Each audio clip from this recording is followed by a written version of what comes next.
let's understand what we have to study in this topic of atomic structure.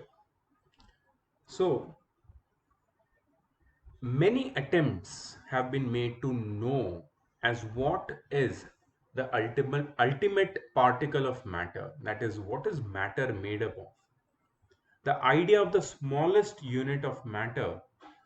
Uh, Before I proceed, I would just want you to take out your notebooks and pens and start taking notes of whatever you know topics we are discussing. So notes are must. You have to take notes, only then you'll be able to make the answers properly. Okay, so please take notes of whatever information I'm conveying to you or whatever points I'm highlighting over here. So this was a very troubling question, that what is the ultimate particle of matter, or what is matter made up of? The idea of the smallest unit of matter was first given by Maharshi Kannada from India, of course, in the 6th century BC. According to him, matter consisted of indestructible minute particles called Parmanus.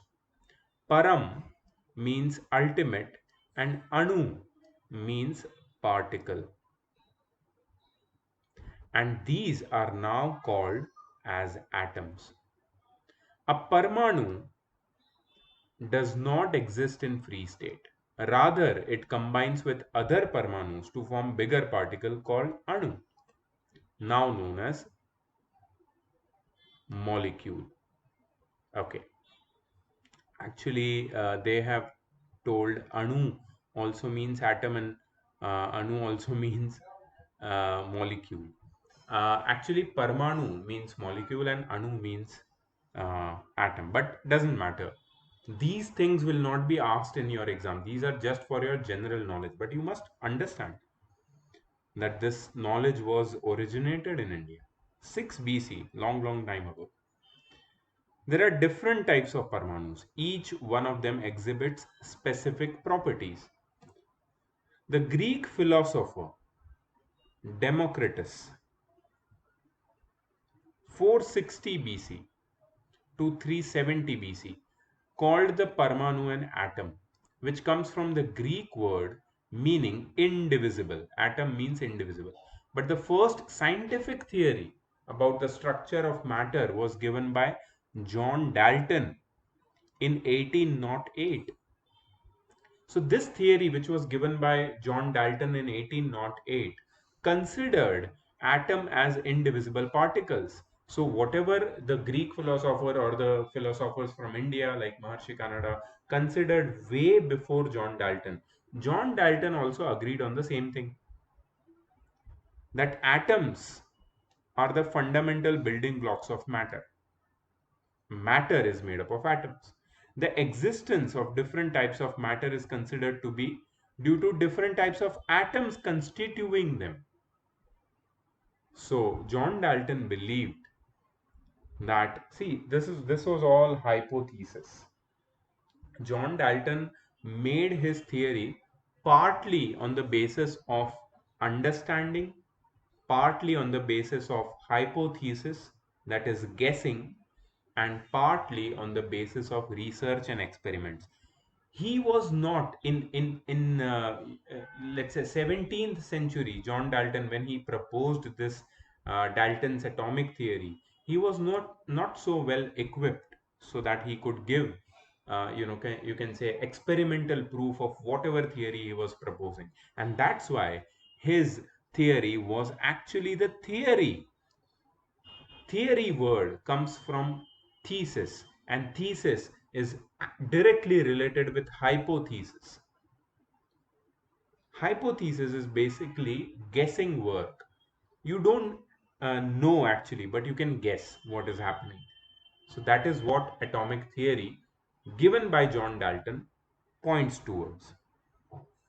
Okay, so different type of matter around you means different types of atoms which make them up. That's what John Dalton said. So we have to remember the first thing, that is main postulates of Dalton's atomic theory. Number one, matter consists of very small and indivisible particle called atoms. John Dalton said that matter consists of very small and indivisible particles called atoms. Atoms can neither be created nor destroyed. Atoms of an element are alike in all respects, but they differ from atoms of other elements. So John Dalton sounds really convincing, really true to what most of the things which we know now about atoms. John Dalton is conveying all those things in that particular era, that is 200 years ago from today. He knew all those things because his research or his thesis, theory, hypothesis was accurate. There were some issues, there were some loopholes in his hypothesis, but which we will discuss later. But overall, if you see his theory regarding atoms, it sounds accurate. Atoms can neither be created nor destroyed. Atoms of an element are alike in all respects, but they differ from atoms of other elements. Now we know this is true. Atoms of an element combine in small whole number ratio to form molecules. H2O, hydrogen and oxygen combine to form water in the ratio of 2 is to 1.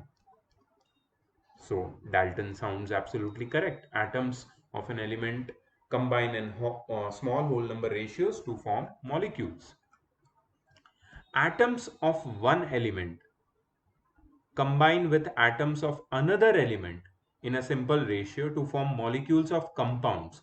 So in point 4, uh, he suggested that atoms of the same element combine in small whole number ratios to form molecules of that element. Okay, so my example was wrong over here.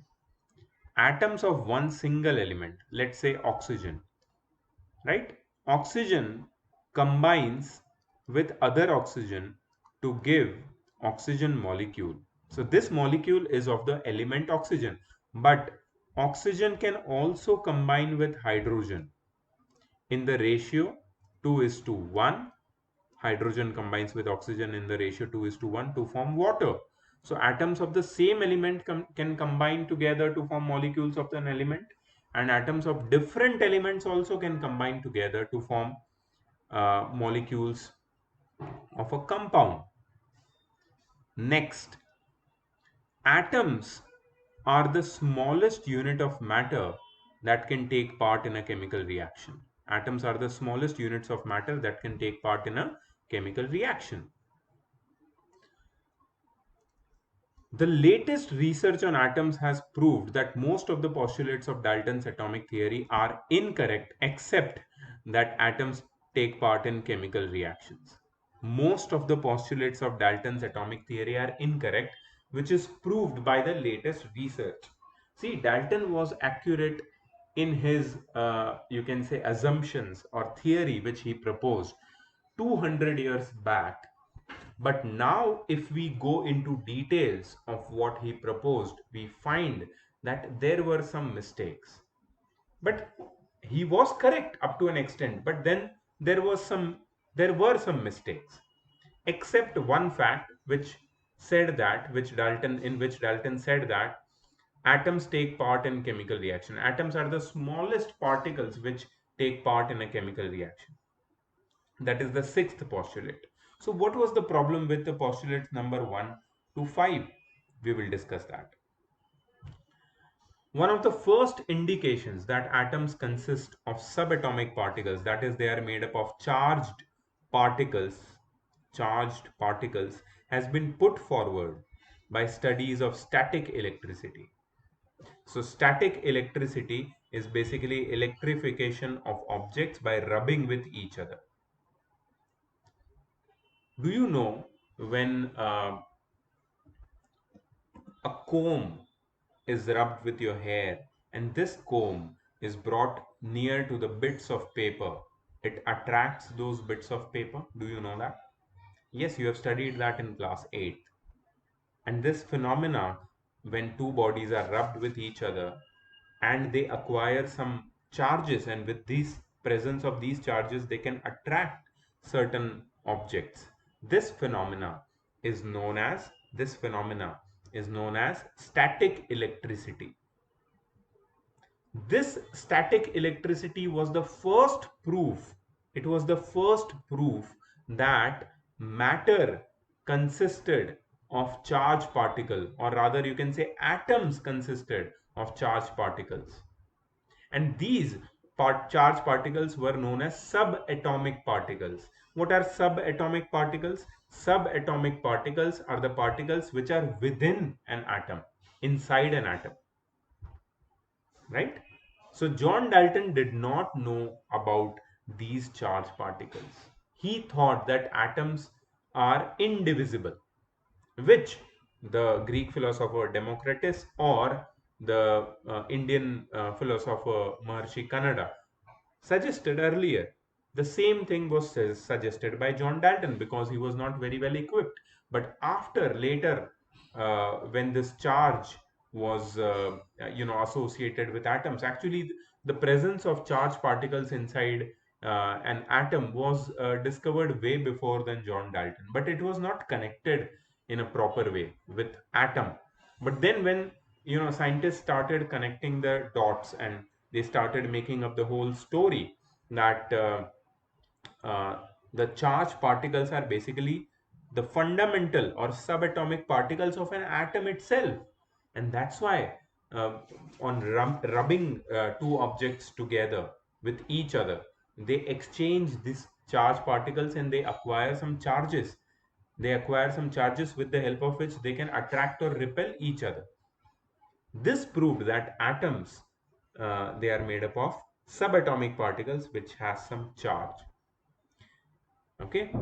In 1833, remember this history, this is really important. In 1833, Michael Faraday, showed that the flow of electricity is due to the flow of charge particles. G.J. Stoney, one more chemist, one more physicist, or you can say scientist, in 1874 first suggested the name electron for this electrical particle. However, it was J.J. Thomson for the first time who showed the existence of these charged particles and thus discovered electrons, the negatively charged particles. E. Goldstein, after that, a German chemist, a German scientist, discovered protons, positively charged particle in an atom. Later, James Chadwick discovered neutrons. The electrons, protons, and neutrons are called the fundamental or subatomic particles of an atom. And these particles are the building blocks of all atoms of an element. Do you see the timeline? Do you see how science progresses? So this is more about atomic structure. When you're studying about structure of atom or atomic structure, it gives you a greater idea, a larger idea of what an atom is made up of. This is what we have to study in this chapter. And as you can see, how science has progressed over the past, you can say, centuries, how science has moved ahead, how the ideas have changed, how the new ideas have been discovered, and the old ideas were discarded. You can see the progress of science and you can see how things move ahead, and you can see that nothing is permanent in science. Everything changes with time. Why? Because new things are understood and learned, because we don't know how the universe works. We are trying to understand it. Okay, so nobody has the right to say, even the greatest scientist in their time has no right to say that I know everything about how things work. We are still learning, and that is the attitude you should have while studying science, whether it's chemistry or physics or any subject for that matter. It can be mathematics also, right? Because the ideas are continuously evolving.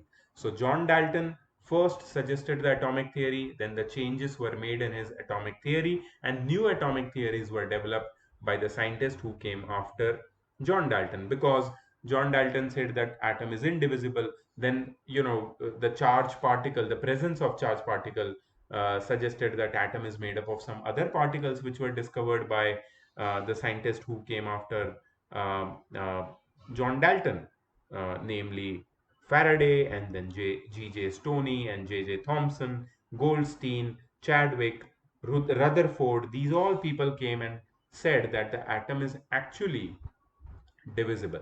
It is made up of subatomic particles, and now you would be surprised to know that there are more particles within these subatomic particles. These subatomic particles are also made up of some different particles. You will study that in modern physics if you take if you want to study physics in detail in future years. Okay, so let's go ahead. Let's start with the basic definition of an element. What is element? Element is a substance which is made up of only one type of atoms. Element is a pure substance that can neither be decomposed into nor formed from simple substances by ordinary physical or chemical methods. Element is pure substance. Remember that. Always remember that element is a pure substance that can neither be decomposed into nor formed from simple substances. So element is not formed from any other simple substances. It is already a simple substance. It is already a pure substance. For example, carbon is an element. Carbon is an element because it cannot be split into two or more simpler substances by ordinary methods like heating, breaking, or passing electricity. But you should note that radioactivity is one process which can be done on radioactive substances, where these radioactive substances decay and higher energy nuclear reaction can transfer one elementary substance into another. So elements can be transformed from one form to another, and that to only specific type of elements, which are radioactive elements. Have you have you read or have you heard about nuclear reactions, atomic bombs, atomic weapons? So in these nuclear reactions or atomic weapons, with the help of these radioactive substances, huge amount of energy is created, and these radioactive substances, they transform from one substance to another. That is an exception, and that is a very unusual phenomena which we see around us. But generally, element is a pure substance and that can neither be decomposed into and nor formed from any other simpler substances by ordinary physical or chemical methods. There are 118 elements known till date. This also you should know. How many elements are known till date? 118. If you Google search right now, as of today, you can say that 118 elements are known, out of which around 90 elements are naturally occurring, and the remaining, you can say 28 elements are laboratory made in laboratory. But they are all elements. They are all simpler substances already, right? So what are the examples of elements? Carbon, oxygen, nitrogen, hydrogen. You must be knowing this. Okay, let's go to atoms. What is an atom? Atom is the smallest particle of an element that exhibits all the properties of that element. It may or may not exist independently, but takes part in every chemical reaction. So this is all we have to say about an atom, which we have understood so far, more than John Dalton. John Dalton said that uh,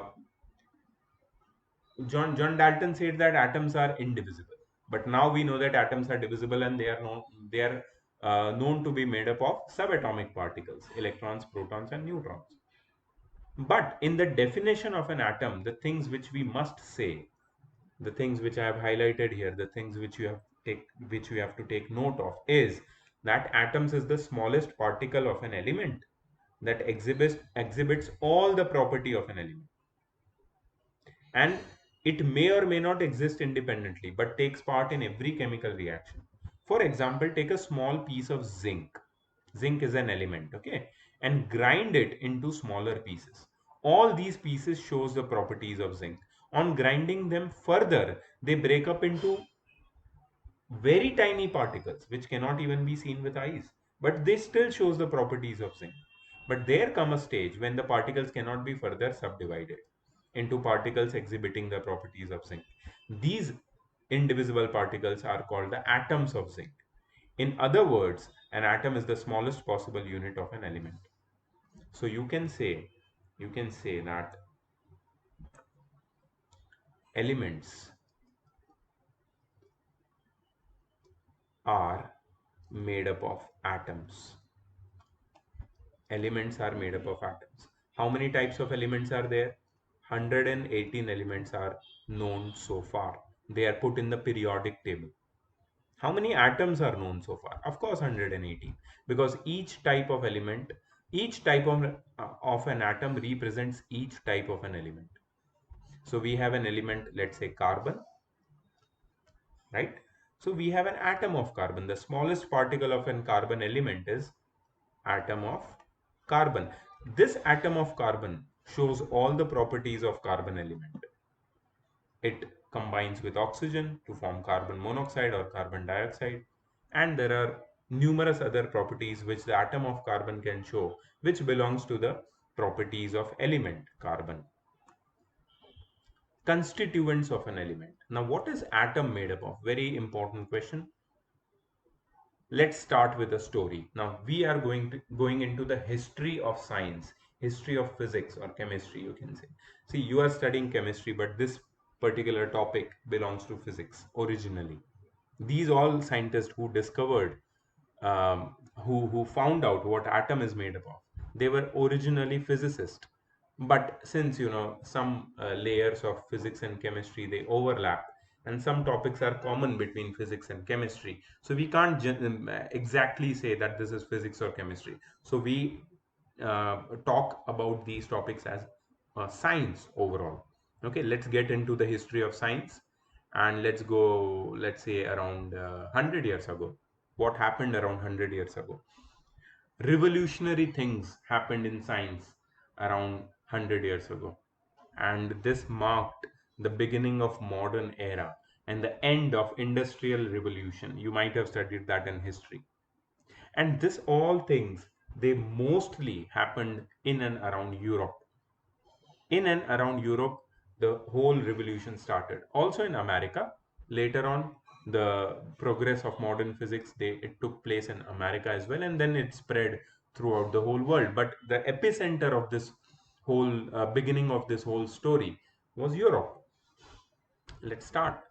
Mostly Britain, okay, and they had very, you can say, keen interest in science, the British people, and it all started with them. First British, and then Germans, and then Americans, and Russians were also there, and then there were Indians. Some of the Indians were also there, and uh, it was a great era still which is going on, but now the things are different. Let's start from the beginning. Discovery of electrons. Let's start with the discovery of electrons, how electrons were discovered. So this is a kind of a story, okay, and we are going to learn many new uh, revelations which are going to be given to us. You have studied in, many of the students of ICSE have studied these topics in class 8 already. It is not new for them, but still, let's because we have this topic in class 9, we should uh, go through it all over in a with a new, you can say, perspective. Let's start. Discovery of electrons. William Crook, a British scientist, noted that gases are ordinary poor conductors of electricity. Yes, of course. Metals, in solid state, metals are the best conductors of electricity, good conductors of electricity.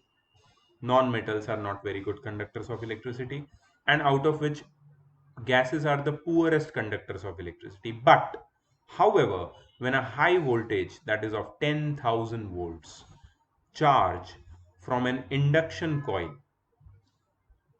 applied to the tubes filled with gases at low pressure, 0.01 mm Hg.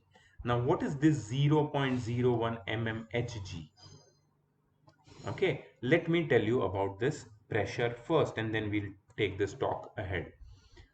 So mmHg, or millimeter of Hg, millimeter of mercury. Hg is a symbol of element mercury.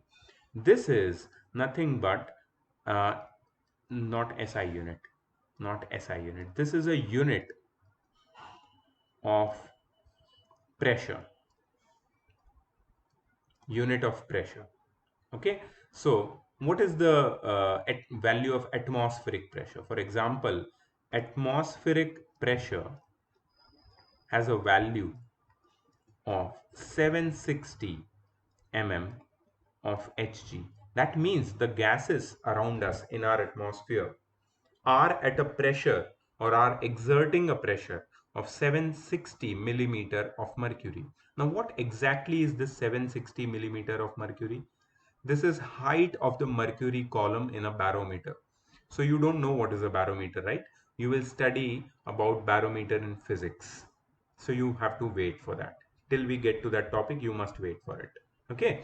So this mm of Hg is basically unit of pressure, atmospheric pressure, which is measured in millimeter of mercury. Okay. Now, what they are saying is the gases were filled in a tube. The gases were filled in a tube, and they were at very low pressure, that is 0.01 millimeter of Hg. That's a very low pressure compared to the atmospheric pressure, almost like partial vacuum. This resembles to partial partial vacuum. Partial vacuum means very low pressure. So we had glass tubes in which very low pressure gases were filled. They were like almost resembling to partial vacuums. And on these tubes, which were attached with some induction coil means they are some kind of coils. See, do you see this induction coil? These coils, these are induction coils basically. So through these induction coils, high voltage, 10,000 volt of electricity, huge amount of electricity was passed through these gases which are filled in this tube at a very low pressure.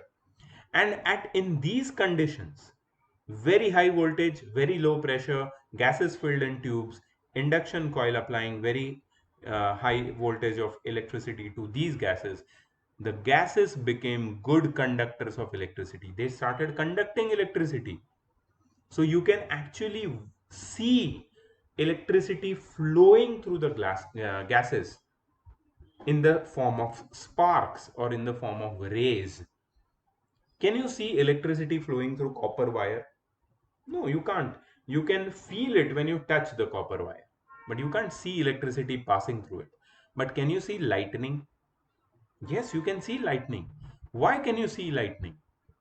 You can see lightning because, first of all, it is a huge amount, millions of volts of electricity, huge amount of electricity. Second, the lightning falls through atmosphere or gas, and whenever lightning falls through a gas or atmosphere, it can be seen in the form of a spark. In the same way, when high voltage was applied to these gases, which were stored at a very low pressure within these glass tubes, we could see some rays of light. And these rays of light were nothing but electricity. This electricity was conducted by these gases, right? And these electricity begin to flow from cathode to anode in the form of rays. Now, again, breaking up these statements into small chunks and understanding what is cathode, what is anode. So cathode is a positive terminal, anode is a negative terminal. This I'm sorry, I just said the reverse of it. This positive terminal is anode, and this negative terminal is cathode. So what happens? Electricity flows into this chamber containing low pressured gases through these electrodes, which are fixed inside this glass chamber. in which the gases are kept at a very, very low pressure. So you see that some rays are emitted from the negative terminal, from the negative electrode, and these rays travel towards the positive terminal. You see the rays, just like you see the lightning in the atmosphere. You see rays of light emitted from the negative electrode going towards positive electrode. Since these rays originate from negative plate, they start from the negative plate, that is the cathode, and travel from the cathode towards the anode. They are called cathode rays. They are called cathode rays. Okay, so when this experiment was conducted by William Crook, he noted that cathode rays were formed. But William Crook was unable to understand what was happening, where these rays were coming from. He was unable to understand. But this was a very significant experiment. It showed some kind of rays were being produced. And production of rays led uh, to the, you can say, research of this experiment by greatest of scientists. Later on, we saw J.J. Thomson studying this characteristic of and constituents of these cathode rays. So J.J. Thomson was the scientist who took interest in this experiment, which was originally conducted by William Crook. And J.J. Thomson decided that I will study what is happening over here. Why these cathode rays are being emitted by the negative terminal, and why are they going towards the positive terminal, and what are they made up of? So J.J. Thomson, he did this experiment all over again, and the apparatus he used was known as discharge tube. What do you mean by the word discharge? To get to discharge, that is to, it means that to give out. Discharge means to give out. So what was discharged here? Some particles were discharged here from cathode, and they were traveling towards anode. So these particles were known as cathode rays. Okay, so J.J. Thomson called this tube, this apparatus, as discharge tube or a cathode ray tube. Okay, so now this was very famous in that era in among the scientists which were operating at that time as a cathode ray tube. So every day, the scientists used to go to the lab and perform experiments on cathode ray tube and try to find out what is actually happening. And this took years and years of research. It is not that चलो बेटा पढ़ाई कर लो कल exam है अपने को 90% चाहिए एक दिन में नहीं हो सकता any success takes years and years of concerted and you can say a lot of effort is behind this kind of research which we are studying about right now. So a discharge tube is a hard glass tube fitted with two metal plates known as electrodes, one of which is connected to the positive terminal of the battery and is called anode or positive electrode. Do you see this? Discharge tube is a hard glass tube fitted with two metal plates known as electrodes. One of the metal plate is connected with positive terminal of the battery and it is called anode, positive electrode. While the other electrode which is connected to the negative terminal of the battery is called cathode or negative electrode. It has a side tube through which a gas can be pumped. It has a side tube through which gas can be pumped out by using vacuum pump to create vacuum. So first the vacuum is created and then a little amount of some selected gas is filled in at a very low pressure. And when electrical discharge of 10,000 volts is passed through the gases at very low pressures, cathode rays are produced. Now you know the whole story, whole apparatus, whole you can say setup of this experiment, right? We have a hard glass tube fitted with two metal plates known as electrodes, each of them connected with a positive terminal and a negative terminal. One is connected with a negative terminal, cathode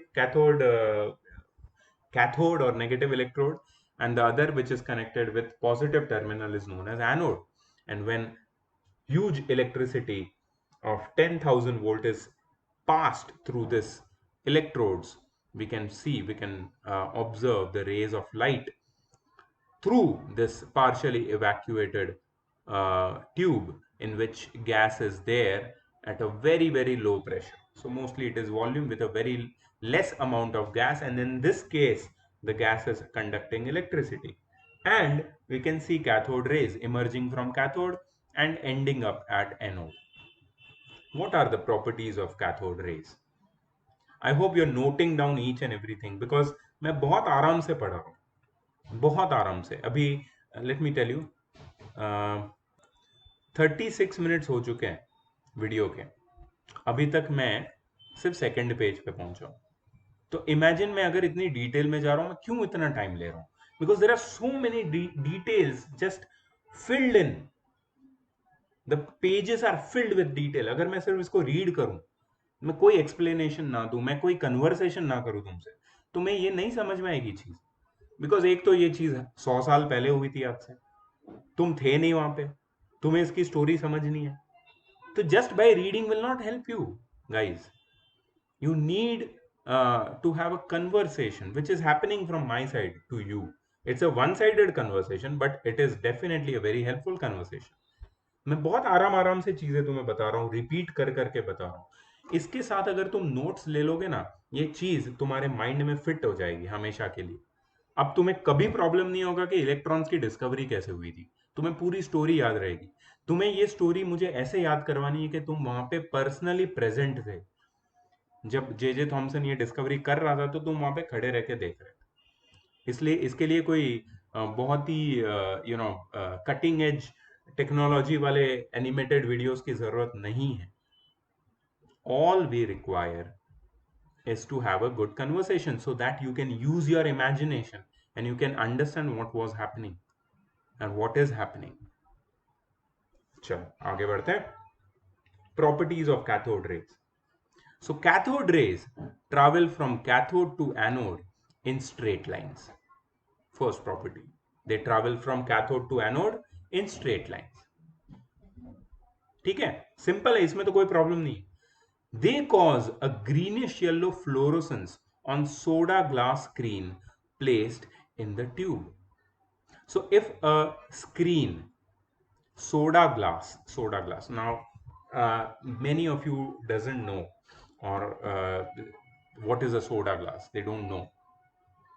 So there are certain substances present around us on which, if these kind of rays they strike, they shine. These substances, they shine, and this shine is known as, is called as fluorescence. Fluorescence is fluorescent colored shine. Soda glass is this same kind of substance. Other substance which produce fluorescence when these rays hit them is zinc sulfide. Zinc sulfide is a substance whose screen, when placed inside this tube, and when these cathode rays hit this screen or the layer of zinc sulfide, it shows the property of fluorescence. Fluorescence is a greenish yellow shine. Soda glass is also a similar substance. So what is soda glass made up of? Let's find out. So this soda glass, it is a mixture which is used for making this glass bottles and window glasses. So basically it's a glass. So why am I calling it a mixture? It is not a compound, it's a mixture of all these different compounds which you see over here. And some of these compounds, when mixed in a certain proportion, they make up they are responsible for making up a fluorescent substance. Fluorescent substance means which produce fluorescence when certain kind of rays hit them, just like zinc sulfide. So it is used for checking the presence of cathode rays. Soda glass is used for checking the presence of cathode rays, same as zinc sulfide. Okay, so that is one of the property of cathode ray. They produce fluorescence on fluorescent substances, just like zinc sulfide and soda glass. Third thing, third property of cathode ray is that they are affected by electric field. That is, they are inflected or attracted towards positive field and deflected or repelled from negative field. So do you see over here in this figure there is a negative and positive charge plates kept near the hard glass test tube or discharge tube or cathode ray tube, and you see all the rays are turning or getting attracted towards the positively charged plate. That shows what? That shows that cathode rays are affected by electric field. They are attracted towards positive charge and they are repelled from the negative charge. And that shows, because they are attracted towards positive charge, it shows a very important property of cathode ray, that is they carry a negative charge. They are negatively charged. They are negatively charged in nature. Okay. So that is the next property, you can say third property of cathode ray. We have to study 8 properties of cathode ray and you will know everything about cathode ray. And trust me, no other book, it is my personal experience as a teacher since last more than 10 years now. It is my personal experience that while I've been comparing different authors and different book, this book is giving you the best possible information, which is relatable, which can be you can say remembered easily, and you can say which is the most accurate, very nicely explained, better than Viraf Dalal, better than S. Chan, better than any other you can say book. This book is giving you a very good information. So if you take notes from this book, question is asked to you from any corner, you will be able to answer about the structure of atom, atomic structure. Okay, let's go ahead. Fourth property of cathode ray. When a beam of cathode ray is made to fall upon hard metallic targets like tungsten, X-rays are produced. This is very important. How are X-rays produced? Do you know what is X-ray?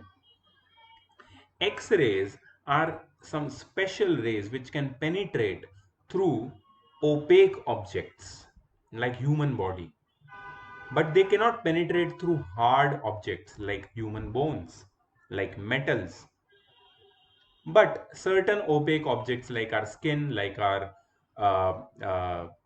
muscles, it can penetrate through, but it cannot penetrate through bones. And that's why X-rays are used for photographing our bones to detect if there is any fracture in our bones, right? So how are X-rays produced? When cathode ray strike hard metallic targets like tungsten, X-rays are produced. That's one more important property of X-ray. X-rays penetrate, sorry, cathode ray penetrate through matter, okay, not through metals or through hard matter, but most of the matter are such that X-rays can, the cathode rays can penetrate them. Cathode ray cause ionization of gas through which they pass. What do you mean by the word ionization? Ionization of gas. Now, generally, gases are made up of molecules, right? But these molecules are converted into ions, charged particles, when cathode rays are passed through them. So, cathode ray cause ionization. They cause ionization of gas through which they pass. The ratio of the charge E to the mass m of the particle constituting cathode rays remains the same. That is the charge to mass ratio, which is equal to 1.76 into 10 raised to 11 coulomb per kg, irrespective of the nature of the gas taken and of the metal forming the cathode. So this is one very important property not discussed in many of the books.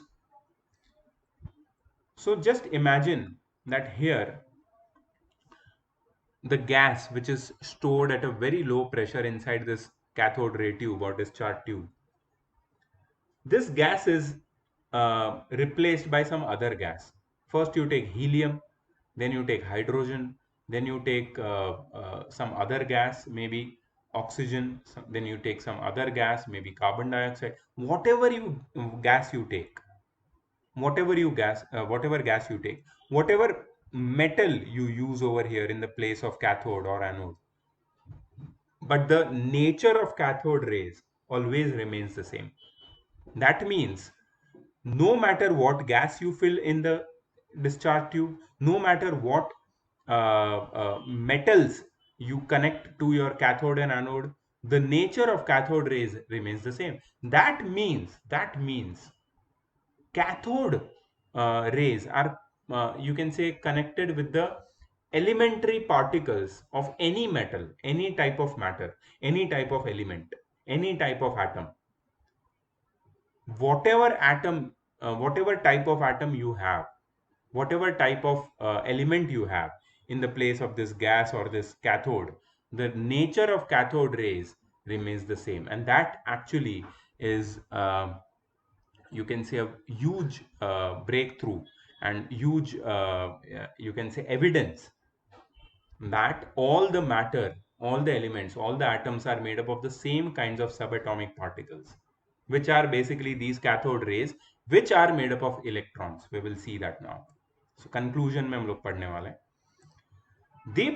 Cathode ray produce a shadow of an opaque object placed in their path and make a light paddle wheel rotate. Oh, if they produce a shadow and if they can make a light paddle wheel rotate, that means this is not just light rays. Light ray cannot make any object move. Sunlight के आगे तुम एक light pedal wheel रखोगे, वो pedal wheel ऐसे rotate होगा क्या? Paper का एक व्हील बना के रखोगे तो नहीं होगा. कैथोड रे के पाथ में अगर लाइट पैडल व्हील रखेंगे तो वो रोटेट होगा. मतलब क्या है? These rays, cathode rays, are made up of particles. What are these particles? Let's talk about that. So what is the conclusion of Thomson based on this whole cathode ray experiment? So Thomson, he concluded that cathode rays consist of negatively charged particles, now called electrons. The name electron meaning atom of negative electricity. Electron itself means atom of negative electricity or a negatively charged particle, was given by Johnson Stoney. So cathode rays are made up of electrons, negatively charged particles. These negatively charged particles are an integral part of all atoms, and I will underline this: all atoms. All atoms, any kind of atom. इसलिए मैंने बोला था कि whatever material you take for this cathode, whatever gas you fill in the cathode ray tube, the nature of cathode ray does not change. That means cathode rays are same irrespective of the material used for cathode and gas filled, irrespective of the type of gas filled inside the cathode ray or discharge tube. That means, what does that mean? That means every matter, all elements, they consist of atoms, and all atoms are made up of the same kinds of subatomic particles. Those are known as electrons. All atoms, irrespective of what elements they belong to, they all consist of electrons, and electrons are same in all kinds of elements. Okay, electrons have both definite mass and definite electric charge, both of which are independent of the nature of the gas in the discharge tube. So electrons are common to all the atoms. They have same charge, same mass, definite charge, and they are alike in all aspects, irrespective of the atom to which they belong. तो भाई carbon के पास भी electron है, carbon भी electron से बना है, carbon के अंदर भी इलेक्ट्रॉन है. ठीक है, ऑक्सीजन के अंदर भी इलेक्ट्रॉन है, सोडियम के अंदर भी इलेक्ट्रॉन है. ये सारे एलिमेंट्स हैं जिनके एटम्स के पास इलेक्ट्रॉन्स है. different elements, metallic elements, non-metallic elements, solid elements, gaseous elements, liquid elements, but they all have electrons. All of their metals have their electrons, and these electrons are alike in all aspects. They all have the same mass, the same charge. Yeah, the number of electrons are different in different elements. Carbon के पास 12 electrons है, oxygen के पास 16 electrons है in all, and sodium के पास 20, sorry, sodium के पास 11 electrons. मैंने गलत बोला, carbon के पास 6 इलेक्ट्रॉन्स है, ऑक्सीजन के पास 8 इलेक्ट्रॉन्स है, और सोडियम के पास 11 इलेक्ट्रॉन्स है। They all have electrons, and they all are same. The electrons are same in their characteristic properties, but the number of electrons are different with different types of atoms. ठीक है, तो electrons की characteristic अभी हमको पढ़नी है. We have studied and concluded the characteristics about cathode rays, but cathode rays, as we have concluded, as Thomson has concluded for us with his experiment, that all the cathode rays have got the same characteristic, and cathode rays are made up of electrons. So now we can guess what an electron is. Properties of electrons. Please note these things. Electrons from all sources are alike, having identical mass. They are a constituent parts of all atoms. देखो, पहला ही statement वो लोग ने क्या लिख दिया है, electrons from all sources, मतलब कोई भी एलिमेंट का इलेक्ट्रॉन ले लो, they are alike, having identical mass, सबका मास सेम है. They are constituent part of all atoms. All atoms, they constitute of electrons. The mass of an electron is 1 upon 1837 times the mass of an hydrogen atom. The mass of an electron is 1 upon 1837 times the mass of an hydrogen atom. An electron carries unit negative charge of magnitude of minus 1.602 into 10 raised to minus 19 coulomb. ठीक है, an electron carries a unit negative charge. इसका negative charge यहां पे दिया है, इसको learn करना है. इसके मास का कंपैरिजन हाइड्रोजन एटम या प्रोटॉन के साथ दिया है, इसको लर्न करना है. इसके मास को लर्न करना है. ठीक है. The electron is extremely small. Its radius is less than 1 into 10 raised to minus 15 meter. So the order of magnitude of the size of electron is 10 raised to minus 16 meter. They cannot be seen even with the most powerful microscope available, because they are present inside atoms. Atoms can be hardly seen with the most powerful microscope. Then how can electrons be seen? ठीक है. Okay, the definition of electrons. समझ में आया अभी तक का story? Story कहां से शुरू होता है? एटॉमिक स्ट्रक्चर से. तो सबने पहले हिस्ट्री से हमने शुरू किया कि सबने गेस किया है कि एटम किससे बना. ठीक है. फिर हमने हमारे 100 ईयर्स अगो वाले the beginning era of modern physics पे, ठीक है, फिर एलिमेंट को डिफाइन किया, एटम को डिफाइन किया, फिर कंस्टिट्यूएंट्स ऑफ एलिमेंट एटम के बारे में बात किया, जिसमें सबसे पहला कंस्टिट्यूएंट था इलेक्ट्रॉन, जिसकी डिस्कवरी को हमने डिटेल में स्टडी किया, डिटेल में, with the help of cathode ray tube experiment. उसके बाद कैथोड रे ट्यूब एक्सपेरिमेंट को हमने कंक्लूड किया, उसके कंक्लूजन निकाले, और उस कंक्लूजन के ऊपर बेस्ड प्रॉपर्टीज ऑफ इलेक्ट्रॉन्स को हमने फाइंड आउट किया. So basically electrons are discovered now with the help of cathode ray tube experiment. Now, what is the definition of an electron? An electron may be defined as a subatomic particle having a unit negative charge and a mass equal to 1 upon 1837 times the mass of an hydrogen atom. It is denoted by the symbol E raised to 0, and in the subscript minus 1 was written. So E in the superscript 0, in the subscript minus 1. What do you mean by 0? 0 is its mass. It has negligible mass. It is massless. And what is minus 1? Minus 1 is its negative charge. The superscript, see what they have written over here. The superscript 0 represents its mass, and the subscript, which is written in the bottom, represents its electrical charge.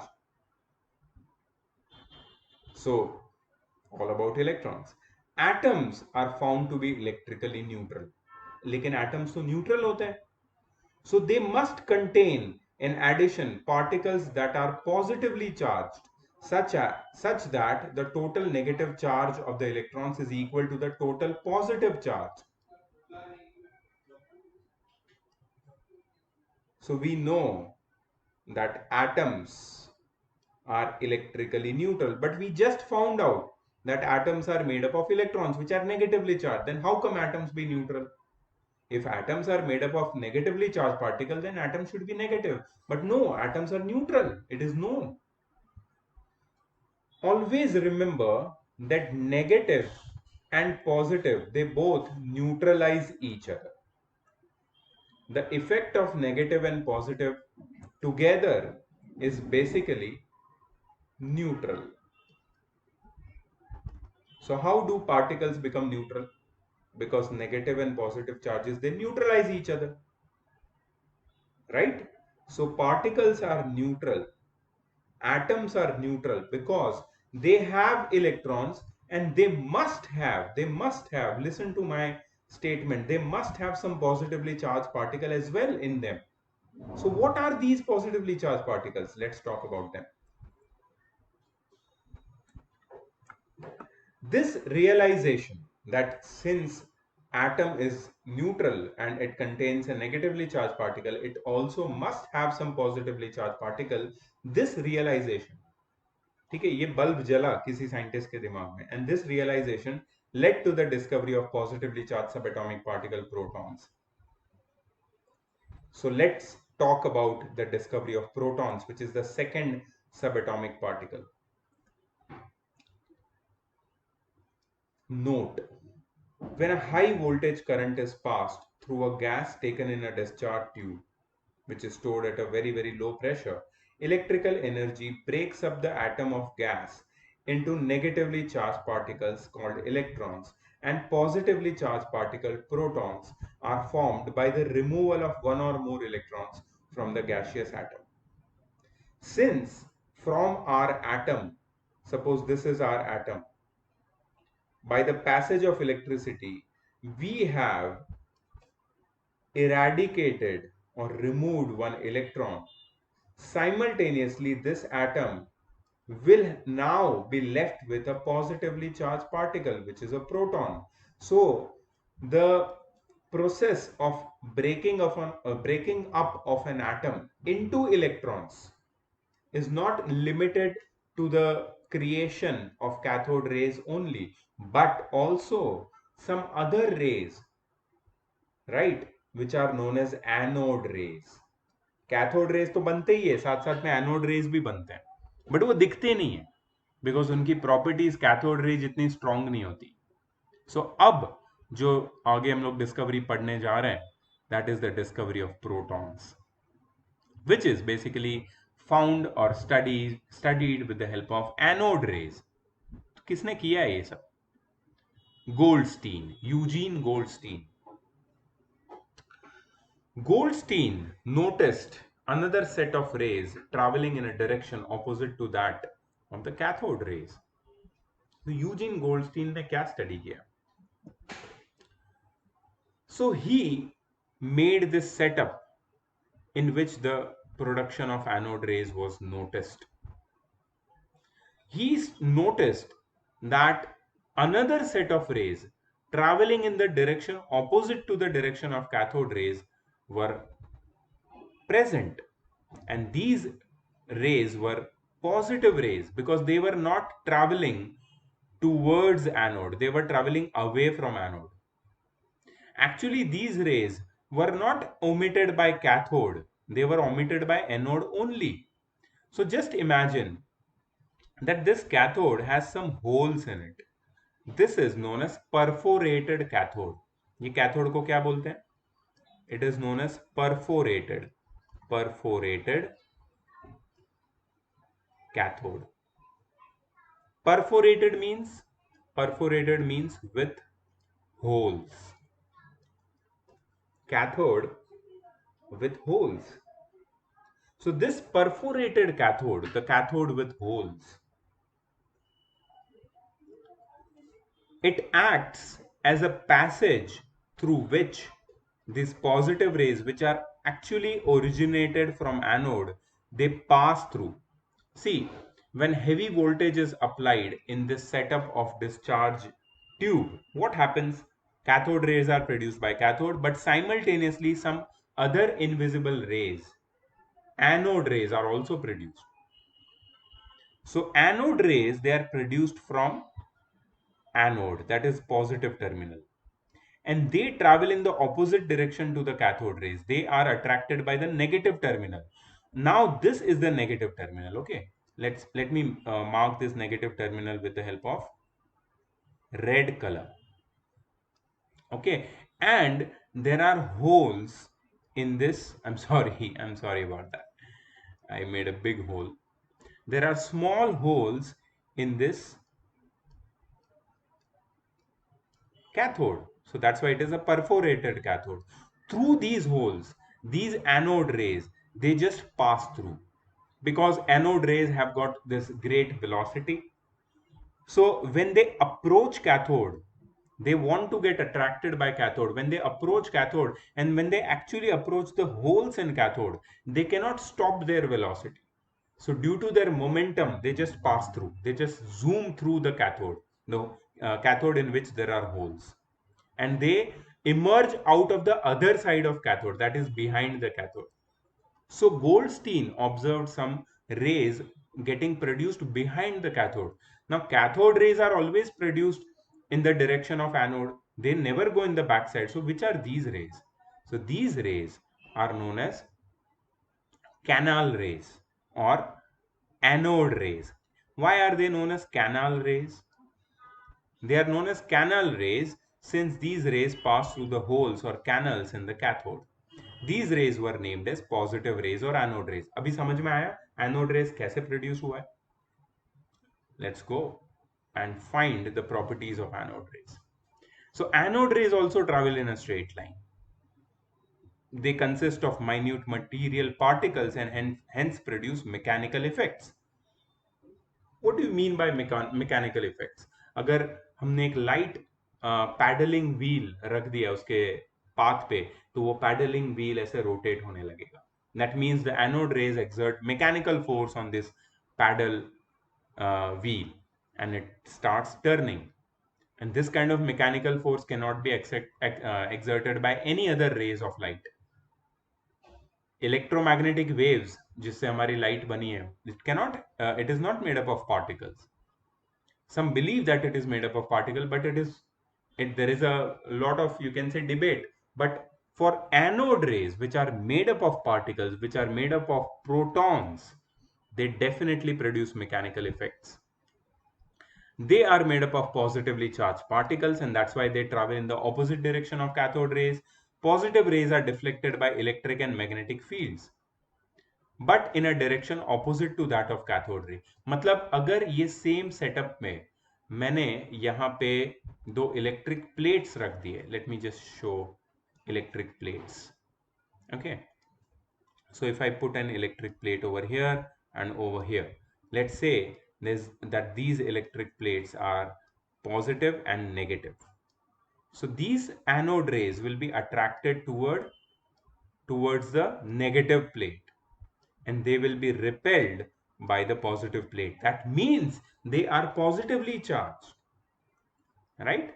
This means that they are positively charged, and they contain or they consist of positively charged particles called protons. And this was the discovery of protons. Electrons discover हो गया, protons भी discover हो गया, and these ray produce a fluorescence on zinc sulfide screen. मैंने बताया था, ठीक है. Their charge to mass ratio, E by M ratio, charge to mass ratio, differs from gas to gas. Its value is much less than that of an electron, and maximum when hydrogen is taken in the discharge tube.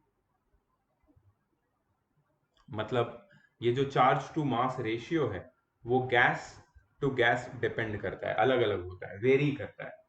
इसका मतलब है हर एक type के gas में there are different, you can say, charge to mass ratio because of the different number of protons present. So protons may be defined as a subatomic particle having a mass of one atomic mass unit. Now you must be wondering, what is this one atomic mass unit? We will study it in detail, don't worry about it. Okay, the mass of subatomic particle is not calculated in grams or kilograms. It is calculated in a unit called atomic mass unit, AMU.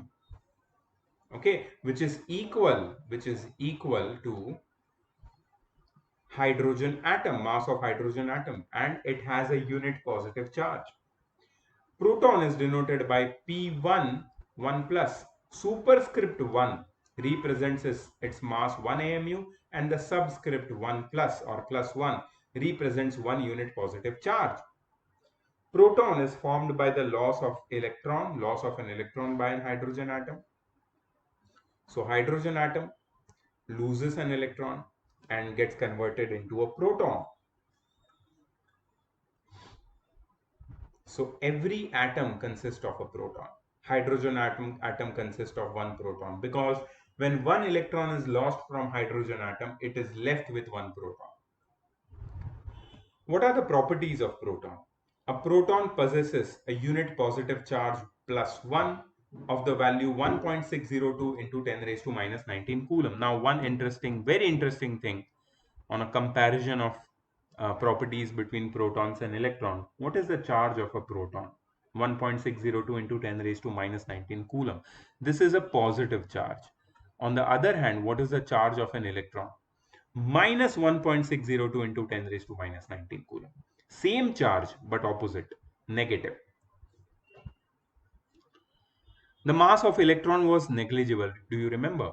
But the mass of proton is same as that of hydrogen atom, 1 AMU. That is 1837 times the mass of an electron, which is 1.672 into 10 raised to minus 24 grams.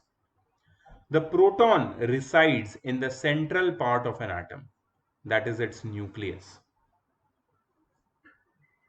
After the discovery of electrons and protons, J.J. Thomson proposed plum pudding model of the atom. J.J. Thomson proposed plum pudding model of an atom. According to this model, an atom is considered to be a sphere of uniform positive charge, and electrons are embedded into it. An atom is considered to be a sphere of uniform positive charge, and electrons are embedded into it. Okay, should I go to this right now? No, this is I think this is little bit too much. Let's keep this topic, that is the discovery of nucleus by Rutherford, or maybe, yeah, by Rutherford, into the in the next topic. But yeah, let's keep it up to discovery of nucleus. So yes, so J.J. Thomson, he was very happy with the discovery of electrons and protons, and he was very quick to give his idea regarding the structure of an atom, because everybody was asking the same question: how does atom look like? What is atom made up of? Yeah, okay, we know that it's made up of electrons and protons, but how these electrons and protons, they stay inside an atom? If you want to draw a picture of an atom, where are these electrons and protons? So J.J. Thomson proposed this plum pudding model of an atom, and he said that an atom is considered to be a sphere of uniform positive charge. That is, the whole sphere is positive, and inside this positive sphere, electrons are embedded, just like a plum pudding. Now, you don't know maybe what is a plum pudding, but you know what is a uh, uh, you can say a muffin. Have you had a muffin? Maybe let's say a choco chip muffin. So if you break a choco chip muffin, what do you find inside it? You find all the dough, and inside this dough, small chips of chocolate are embedded. Or have you ever seen uh, so have you seen a watermelon, cut watermelon? So in the watermelon, let me show you a picture. Okay, no, I don't want to show you a picture of watermelon. In the watermelon, you see the red pulp of the fruit, and inside that red pulp, in the cut watermelon, you see seeds, right? So J.J. Thomson told that atom is just like this watermelon. That red part is the positive charge, and the seeds are the negative charge.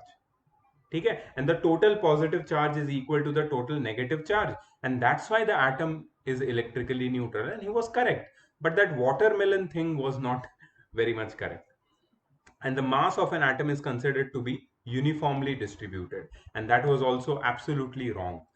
Here comes the discovery of nucleus, which was done by Lord Rutherford, Ernest Rutherford, I think, a scientist from New Zealand. And his discovery, how he did and what he did and what did he observe, we'll study in the next video.